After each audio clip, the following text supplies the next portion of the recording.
On a bright summer's day, very similar to today, on the 23rd of September 1967, just over 40 years ago, the Lord Mayor, Mr Armstrong, opened the Reg Murphy Centre, having purchased it with the people's money, giving it to the people for their use.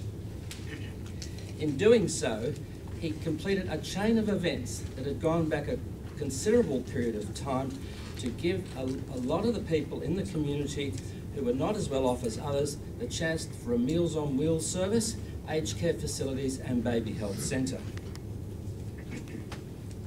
The community facility was named after Reginald Evan Murphy, a Sydney councillor, or alderman as they were then called, who was councillor for 12 years and 10 months.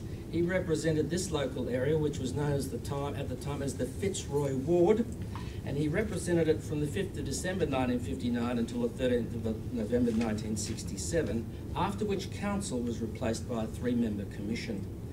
During Alderman Murphy's time, there were 2 Lord Mayors, Lord Mayor Jensen and Lord Mayor Armstrong. But previous to that, there was a Lord Mayor Pat Hills. But Councillor Murphy was a member of the Labor Party, a member of Council's Finance Committee from 1960 to 1974, a member of the Planning Committee from 1960 to 1967, and a member of the Community Services Committee from 1969 to 1974. He was not a fly-by-night councillor. He'd spent a considerable period of time in his electorate, working for his electorate and as a councillor on these various committees.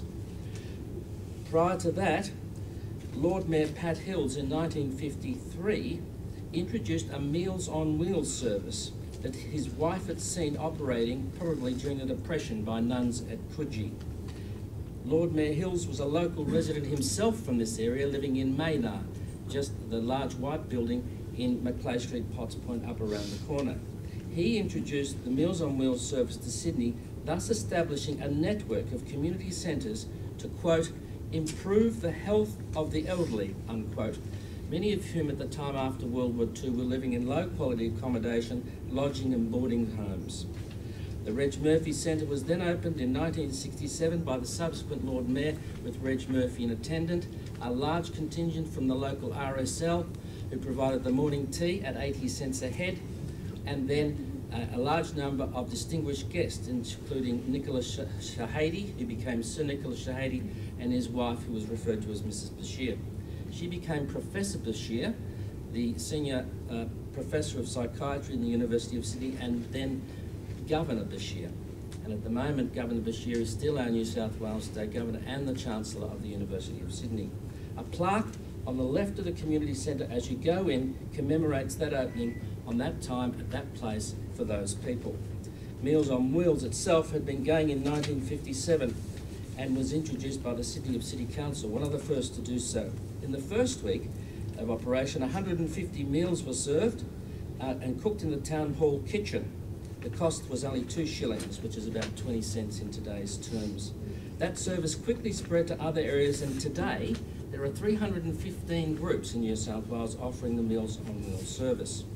So the Reg Murphy Centre was part of a much wider network of community facilities offering. And when you see the plaque, it says this is centre number 14. So that centre was paid for by the people, given to the people for the people's use. And the Heritage Society thinks it should remain in the people's use for the future. The social significance of the centre derives from the fact that it's attracted a large following of local people over 40 years. Social significance is a heritage term that is not always easily understood, but basically means it has an importance to a group of local people and a significance over a long period of time. In the end, heritage is only about one thing: significance, what matters to us and what we want to keep for the future. We therefore believe that before Council goes ahead with any future plans, an independent heritage social assessment should be carried out to judge the needs of this area now and up until 2050, an important time because of the future trajectories of population growth that we are expected to experience, and the ageing population growth at that. So this is a very important proposal with serious ramifications that needs to be very closely looked at.